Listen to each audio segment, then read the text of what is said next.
တောက်ဘယ်လိုအင်းလဲပထမနဲ့ဆိုဘယ်လိုရလဲပြောဒါဘယ်လိုကလည်းသူကချောင်းထဲကိုဖျားလာကြီးတဲ့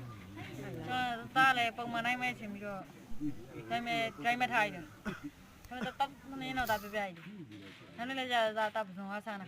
သွားတဲ့ဟိုဘကကူလို့ဆိုပြီးသွားတာကွန်သမားနဲ့မလို့လို့ဆိုပြီးနောက်ကိုဆွဲတယ်နောက်ဆွဲတဲ့ခြေထောက်ကစူးသွားစူးရတာလည်းငို့တယ်အမဖျားနှစ်စူပါလားဖျားနဲ့စူကဘယ်ကောင်သာပါလာလဲအပေါ်မှာငကားကြီးသုံးအောင်လေငကားကြီးသုံးအောင်မူရဖျားဘူးအရှင်းနေဖျားဘူးလားတောက်ဘာမှအနေနဲ့လုံးလို့နော်နောက်တစ်ဆူကြတော့ဟုတ်တယ်ကျောင်းမှာအိတ်ကျောင်းမှာအိတ်နေအမအိတ်မလာပြီးတာမင်းနဲ့ငါညီနောင်တွေကိုခေါ်ပြီးမှတော့တဲ့ငါ့ကိုလာခေါ်ကြီးတဲ့ဒီပဲဟိုနေအိမ်အဖြူနဲ့တယောက်ကလာပြောအိမ်ဟာလည်းမပြောလာပြောတာဒါအဲ့ညနေ4နာ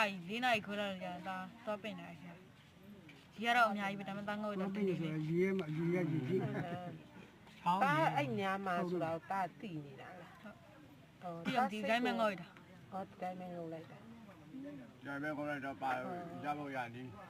နောက်ဆူကြတယ်ပြဒီပရမတ်နဲ့စင်းရှိရနေမှာသူကုတ်လိုက်တယ်ဟုတ်လားဟိုနောက်ဆူလဲအဲ့နေရပဲရတာအဲ့နာတော့မဟုတ်ဝါးတပြန်လာတော့ကွာဟုတ်လားတာကိုအဲ့လိုဝါးတပြန်ရအောင်